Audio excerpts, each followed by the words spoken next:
Hey everybody, I'm Zach Hamby. I've been a high school English teacher for 20 years and I currently teach at Ava High School in Ava, Missouri. Over the course of my career, I have learned the importance of mixing things up, trying fresh things, and that's good for me as a professional and is also great for my students. And something that I've always wanted to try but never have was gamification. That is, until just a couple years ago. I implemented that in my classroom, and I would like to share what I learned from that experience with you all today. For all you people who like retro video games, my presentation is probably going to speak to you because I got a few references in there. But gamification can be as simple or as complicated as you want it to be. And for this presentation, I'm going to have 3 levels, if you will, easy, medium, and hard. If you want to keep things pretty simple, there are ways to do that. Medium, there are some ways to get a little more complicated, get a little bit more out of your gamification, and then hard is going to be gamifying a whole course or spending most of your year playing a single game. And I'll talk about that a little bit more in depth. Obviously, you're here because you want to make your classroom more engaging. And I've heard a lot of people say that we're kind of in the midst of a disengagement crisis. How do we make students interested in the content that we teach? Because we're up against a lot of stuff. We're up against a lot of distractions. And this is something that you can do to get them actively involved in their own learning and hopefully get them way more engaged. The goal is to immerse your students in learning. And first, I'd like to do just a little bit of background on gamification. One reason that I think we need gamification in our classrooms is that our students really do have kind of a monotonous learning experience. They come to school and they spend several hours doing the same kind of things in each and every class. And anytime we can do something different, it's going to pique their interest and therefore just be something that kind of grabs them, makes them want to come to school, makes them want to learn. And so that's one major reason for wanting to do gamification. I had a teacher one time kind of give me some feedback on a game that I was promoting, and she said, well, it's fun, but I wish it aligned to the standards a little bit more. And I thought, okay, well, that doesn't really make much sense because anytime that you're getting your students thinking on a deeper level, you are meeting those standards. You are moving them toward the goal that you want them to have. And I think a lot of people might look down on games because they feel like the students aren't really learning anything when they're playing them, but that's just the opposite. This is the tool that we are going to use to help them learn the content. Before we go any further, an author named Nicole Lazaro identified 4 elements of fun, and I think these are good, and they kind of will give us some context as we talk about gamification. She said at first you begin with easy fun or novelty, and that's when a game is new. It's something different. Like I mentioned before, when you do something different in your classroom, students are going to automatically be more interested. But she said that easy fun has to progress to hard fun. Eventually, it has to become a challenge. Otherwise, the students are going to get bored and quit. And you can think about this in a video game or a sport. If it's too easy and there's no challenge, there's no point to play it. And so our games that we use have to also be challenging. Our games also have to include people fun, and she calls that friendship. And that's the social aspect that gamification can really bring out in your classroom. Allows your students to interact and have a little bit of, camaraderie as they head toward a goal together. And that's an excellent way to phrase it.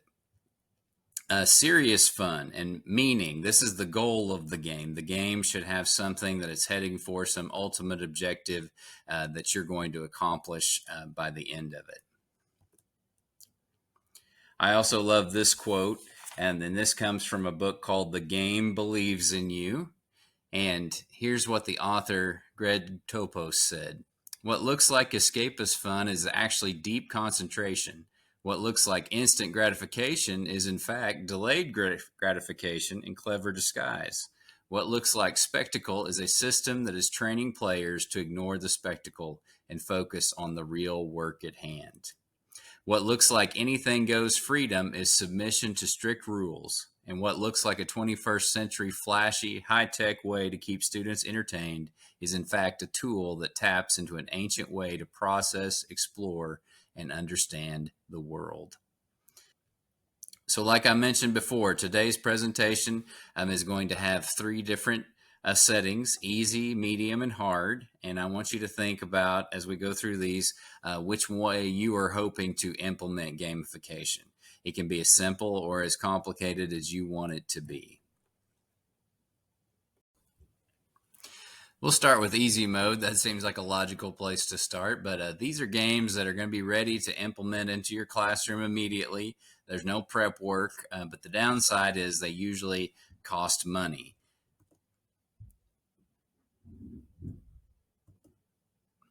An example that I've used in my own classroom is the Trojan War game, and like the name implies, divide the class into two teams. One side is the Greeks, one side is the Trojans, and they're acting out the Trojan War from Greek mythology.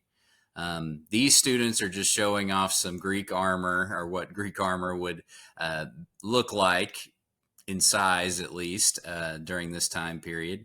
But the game is actually played on a game sheet where each student receives this, and they can buy troops based on a number of points that I give them. They circle their troops on the sheet, and then they do battle with another student, or actually lots of other students, and they do that by rolling a die. And if they roll the correct number, they get to eliminate one of their opponent's troops.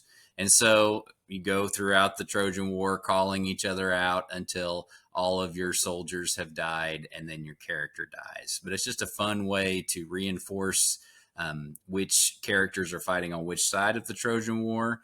It helps them kind of get into that idea of, fighting and being opposed to this other side, but it just really brings the story to life for them. Another thing that I do to kind of review for tests in my class called Mythology is find it puzzles. And rather than just giving them a sheet of review items, which I do that as well, I have certain picture puzzles where a lot of the characters or items that have been in the unit are hidden within the picture. And so they have to find those things, kind of like where's Waldo, and that helps them study for their test. Another game that I use is called Secret Olympians, and this is what we use to review for our first test, where the students have to remember all these different details about the Greek gods and goddesses. But on this sheet, on this game, each student gets a secret identity, and they are one of the gods and goddesses, and they have a list of clues that they can give out. And they are all trying to guess who the other players are without giving away who they are. And they ask a series of questions, and they can give the clues that are on their sheet. And so the clues are actually things that are going to be on the test about these gods and goddesses. But by gamifying it, it makes it obviously a whole lot more fun. It makes it a challenge. It also asks them to determine, which of these clues are the most obvious and which one should I save until the end, because they're going to be a dead giveaway eventually. And I'm going to talk about that game a little bit more later if I have time, about how you can make your own version of that. Another game that we like to pull out when we have a few extra minutes of class is called Grid Lingo. And in this game, students create words. It's on a 5x5 square, and students take turns calling out a letter. And as they do, everybody puts that letter on their grid somewhere. They're trying to spell words forward, backwards, diagonally. And then at the end, we score them, and students get more points depending on how many letters their words are. And that's just a great game to have in your back pocket when you have 10 extra minutes of class, because it builds their vocabularies. You get students who are pulling dictionaries out, asking if things are a word. They can't use prefixes, so we talk about what a prefix is. They can't use proper nouns, so we talk about what those are. and it just reinforces those concepts, gets them thinking, and it prevents that like dead zone at the end of an hour where they might just want to get on their computer and zone out. But we keep their brains working. Another game that we have used is themed Alice in Wonderland. It's a social deduction game where students have to guess which character from Alice in Wonderland their classmates are.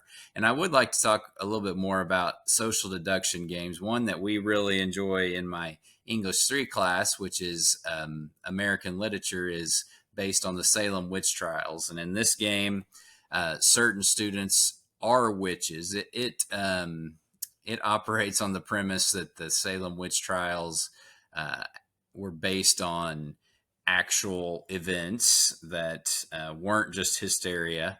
And so some of the characters are witches, and the other students are trying to figure out who the witches are, kind of like Among Us or Mafia, games like that.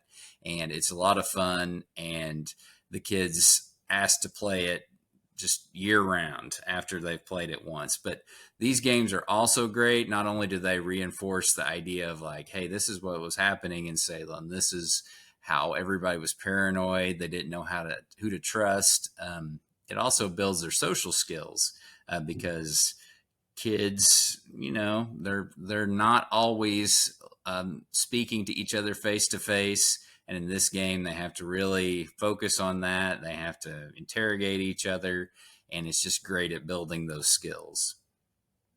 A sophomore version that I use of that same game, like a Mafia game based on Among Us, is Caesar Must Die.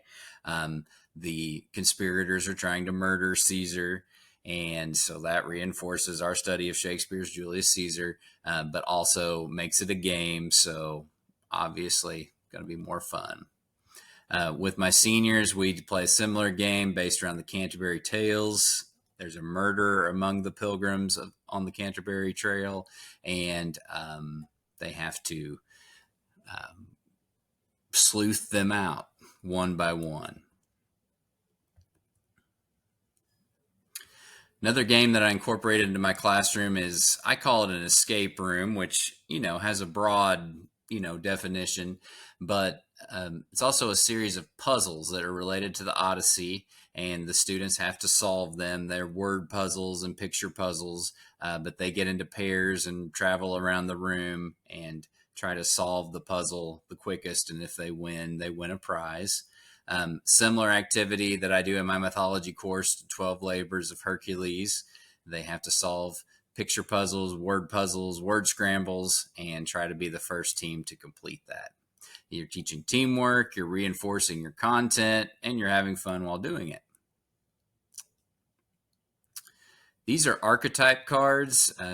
Teaching mythology, we go through and we look at different archetypes from the stories, and these are actually physical cards. This is a picture, obviously, but they're cards that I pass out, and they have different character types, and I ask the students to come up with 5 examples that they know from movies or books, and kind of turn it into a time challenge for them. And that gets kind of complicated with some of them.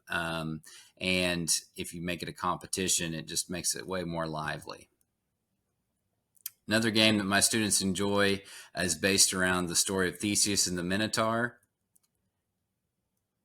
Students get into pairs. One student designs a labyrinth. If you know the story, the Minotaur is a monster trapped in the labyrinth, and he eats anybody that finds their way in there. So one student is Theseus trying to make his way through this maze, and the other person is the Minotaur trying to kill Theseus as he makes his way through there.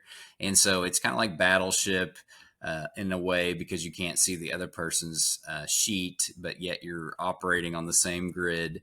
The Minotaur has booby traps and walls where Theseus can't see them, and then Theseus also has special items that help him out on his journey. But once again, we're going into the story, we're making it kind of come alive for him through the use of a game. Teaching a lot about ancient Greece.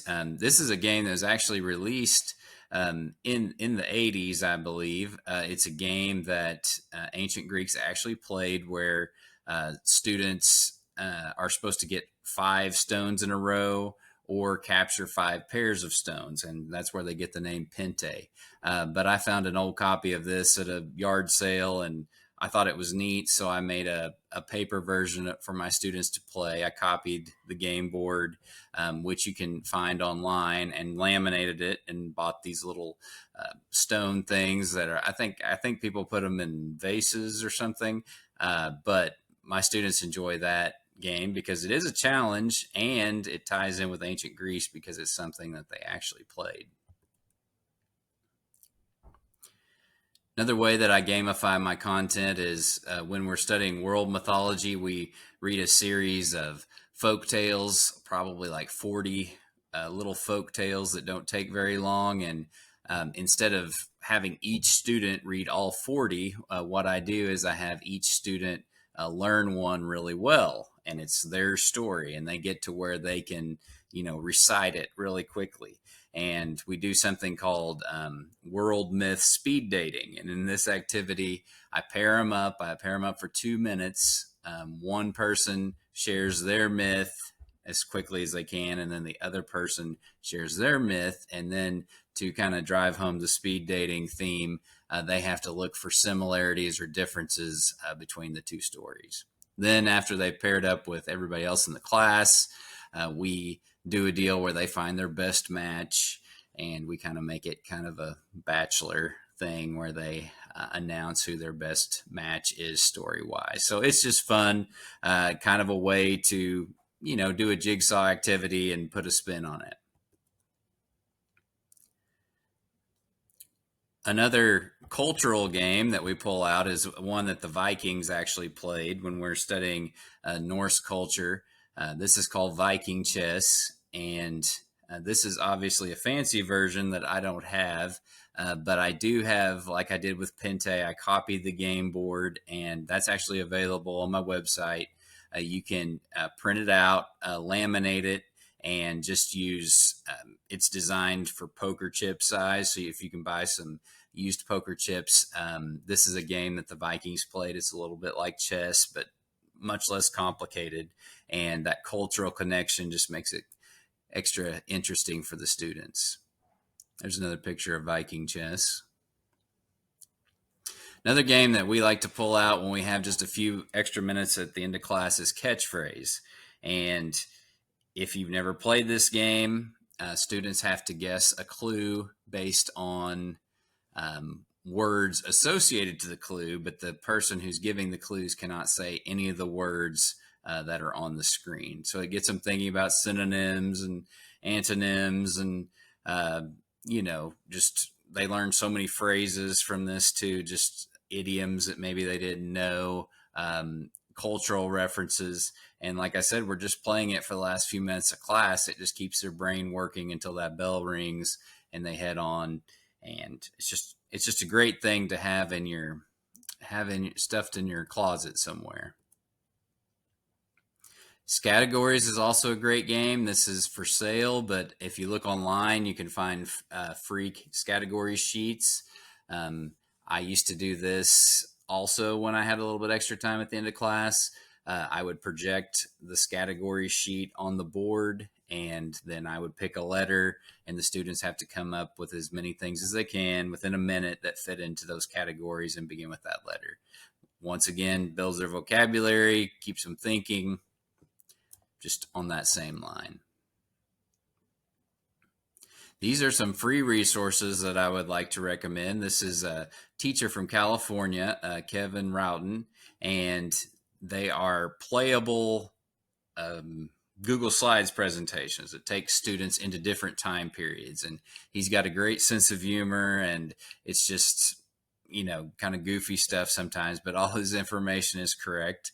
And I will include a link to this at the end of the presentation, but these are great to share with your students because they're a little bit like a choose your own adventure.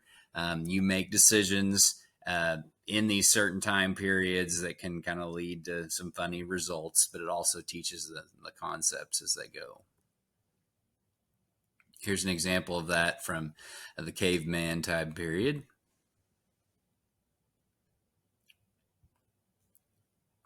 Okay, medium difficulty. Easy was obviously simple because all the work has been done for you.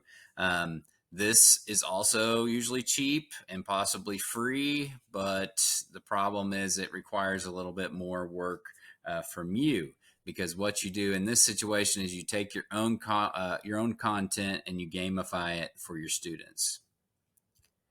One thing that I do on the first day of class is I've always kind of struggled with that first day, what do you do? And this has been the thing that's worked the best in my classroom. I have a presentation that goes through my classroom rules, how exciting. But the way that I make that more interesting is I turn it into a game. And as the students are finding the answers to, what's Mr. Hamby's expectation for this, there are also little items hidden throughout the presentation that they have to find. And then they write that on the slide. I'm sorry, they write the slide number on that sheet there. And then the team that finds the most of those gets a prize. That's just a fun way to begin the class. And if that's something you're interested in implementing, I have that on my website. You're free to copy it and just change the names and put your rules in there. You can have the game sheet too. It just makes it a fun way to begin the year. Something else that I did to give my students better feedback on their writing is I developed this level up your writing rubric. And as you can see, there are 3 levels, kind of like a stoplight. Green's what you want. They did everything well.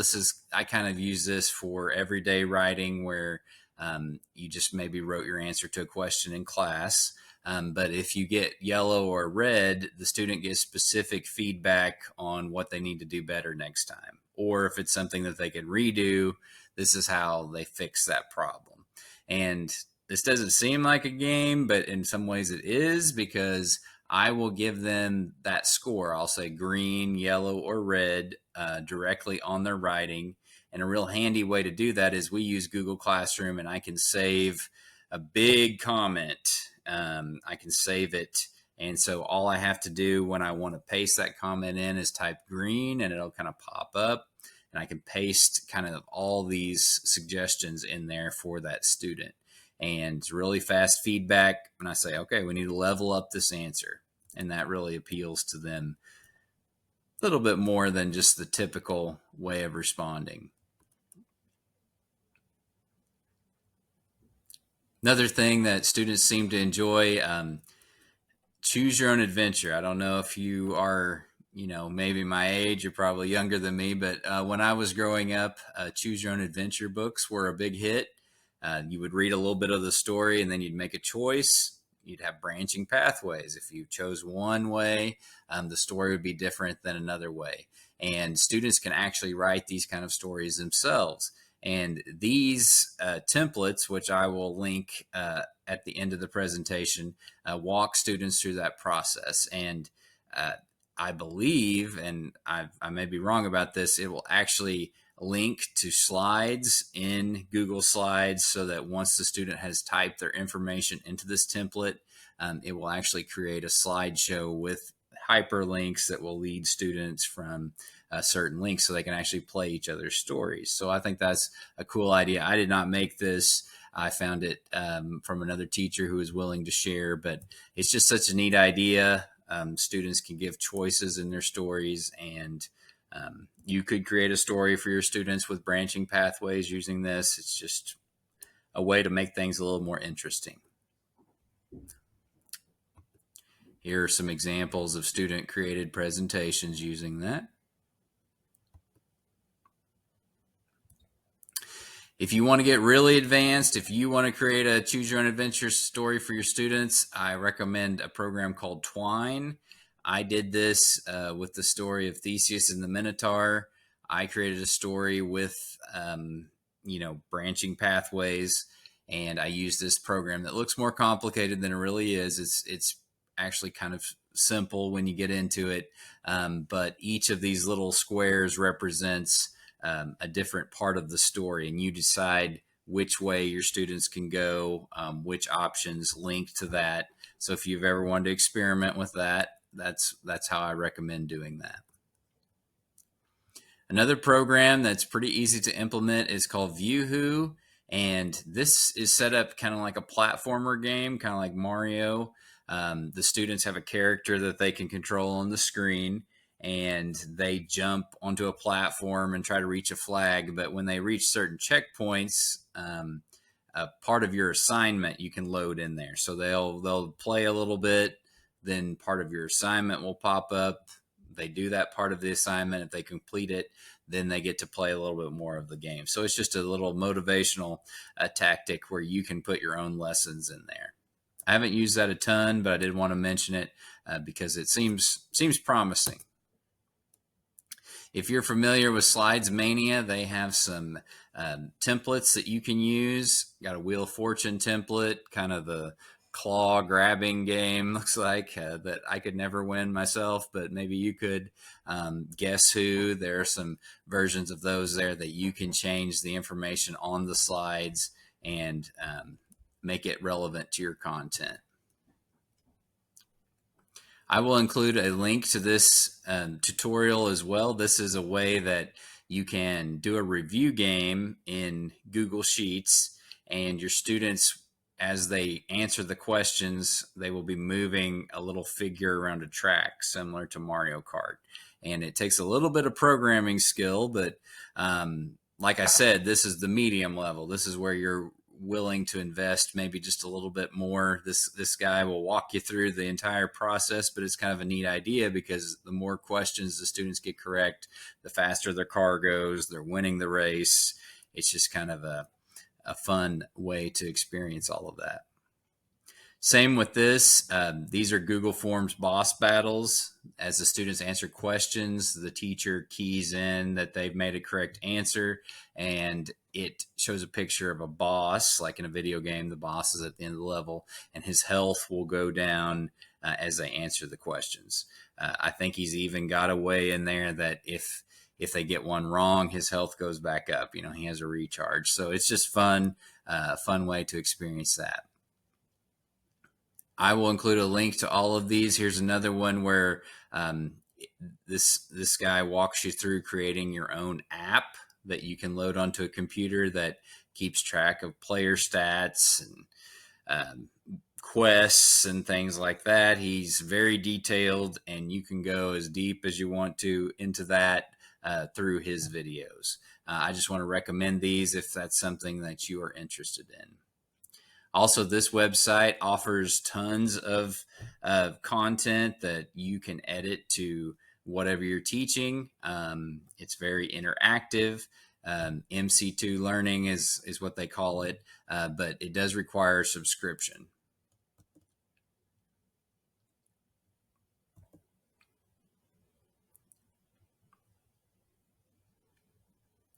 For the final level, hard, this is if you want to gamify an entire course, if you want to make your classroom into a game. And something that I did with this is I read several books on the subject because I've always wanted to try it. But something that they recommend is giving out badges when your students accomplish something.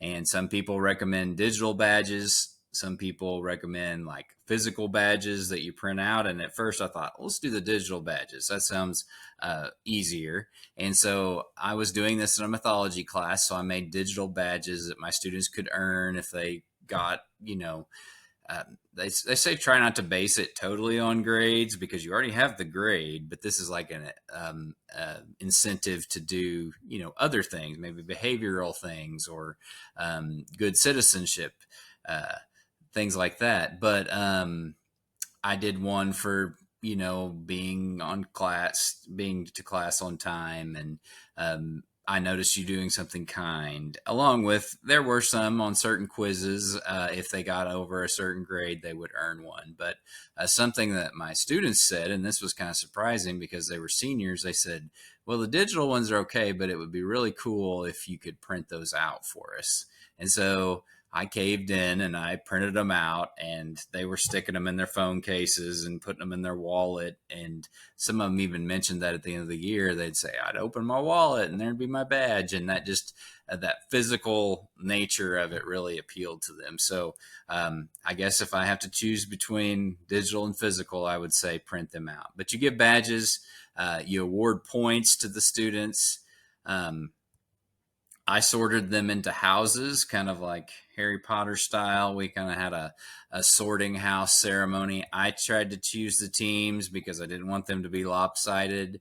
And I kind of knew the kids that were going to be more invested than others. And so I wasn't 100% right on that. But you kind of have to, choose those houses wisely, make sure that it's going to be a fair competition. I developed 4 houses that my students could be sorted into. And there's this cool website where you can make up fake Harry Potter sounding house names. And so I put in, I got 4 cool names. I thought these are Gorgon Eye, that's the green one, Dragon Nest, Satyr Horn, and Hydra Scale. I thought those kind of sounded, legitimate. But the students got sorted into those houses.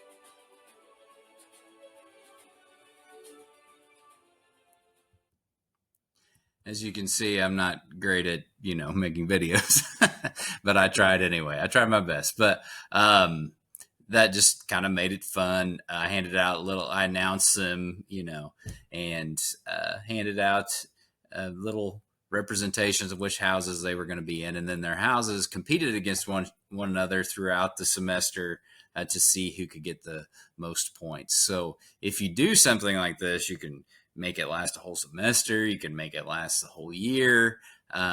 Or you could just make it last during a unit. Sometimes I think that's better because they stay focused more. If you're trying to, use this to engage them, the shorter the amount of time is probably better because it's just gonna, kids, they, after a while, they start to drift a bit. So this is just a way to do that.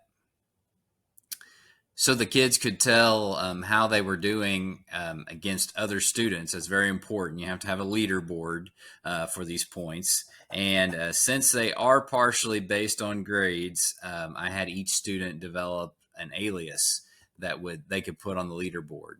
And if they wanted to be totally anonymous, I designed this so that it would totally black out their name, even their alias, because there were no real names on there. But even if they didn't want that to appear, it would be blacked out as well. But all their names would go there on the right side. It would show them how they were ranking against the other students. And they really enjoyed this aspect of it. When I'd put some points in for, whatever we did, if we had a competition in class, they would immediately go. I had this linked in their Google Classroom. They would go and check their score, see how they were doing against their classmates. And then over on the left, you had each house. It added up each individual student's points and then displayed a graphic that showed the winner. And this was really fun. I had to learn a little bit of Google Sheets coding, but there's so many tutorial videos out there. I know very little about that, but I was able to figure it out and make this spreadsheet. And I will link this same exact spreadsheet if that's something that you are interested in doing. This exact one is available, but you could also make your own version of this if you were willing to invest a little bit of time. The team with the most points at the end of the semester, I decided we needed to have a trophy. And so I spent $20 and I put our little graphic on there from the local trophy place. and the team that won got their picture made with it. They didn't get to keep it. I mean, I'm going to use it every year, but that gave them something tangible to work toward. It was a lot of fun, a lot of fun. Here at the end, I'd like to share some feedback that I got from my students. And I think that's very important. You can say all day that something worked. You can, hype it up in your own mind, but until you get that positive feedback from the students, you don't really know. And so I gave them a survey. The statement said the house challenge made class more fun, and I got a lot of strongly agrees and agrees. The house challenge made me work more motivated to do my classwork. I got a lot of strongly agrees and agrees. I still have 14% though that, I'm kind of neutral. But I didn't have any disagrees or strongly disagrees. So I thought that was good. The badges made me want to receive certain achievements. Once again, those little paper badges made students more interested in doing the assignment. Which are more motivational, physical or digital rewards? Wow. Almost 86% said the physical.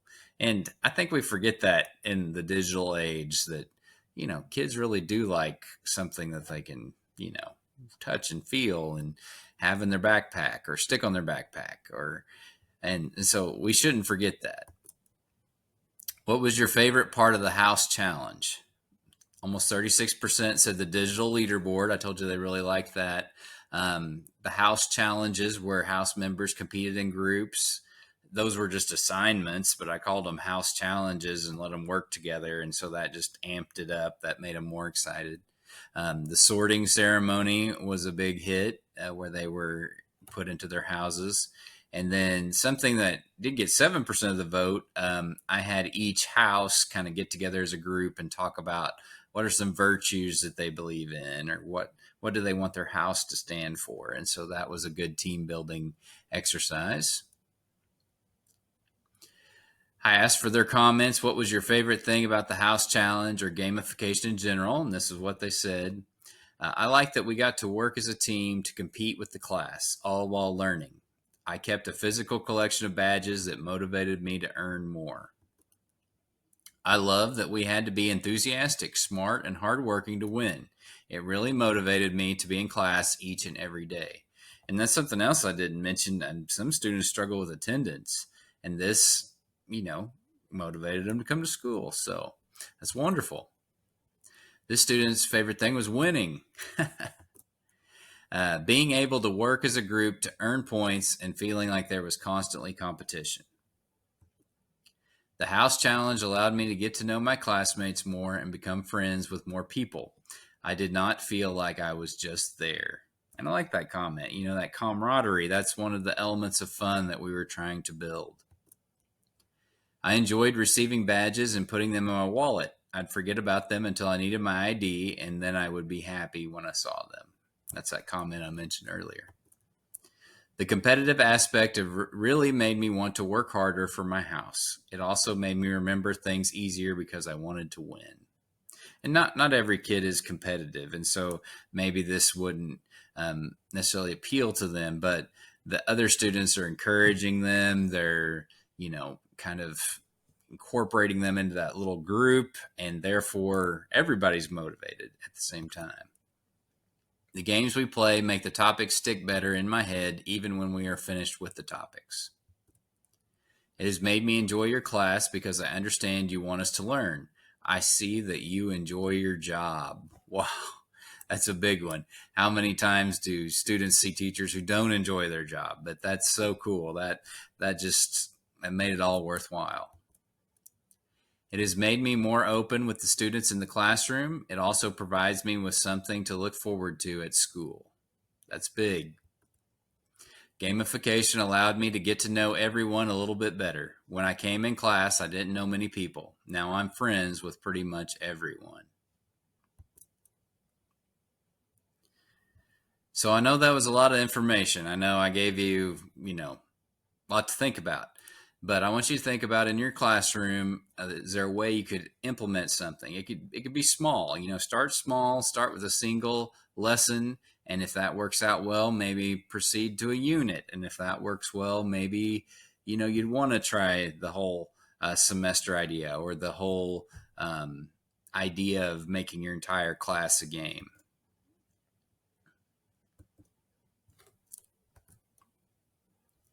I did want to give you a chance to find all those links that I mentioned. And this has links to all the books and all the websites and all the YouTube videos that I mentioned. And I believe if you hold your phone up to the screen and just screenshot that QR code there, it should work. I tried it earlier. But if not, please email me and I can get you all this information. Here's my contact information. Zachary at creativeenglishteacher.com. I'm also on Twitter at Zachary_Hamby, and there's my website again. But please reach out, because I think this is a great technique and I don't want to see teachers burn out. And this is a good way to make things more enjoyable for you as well. So my goal is to make everyone better. And I hope that you've gotten something out of this today, and I hope to connect with you soon. Thank you.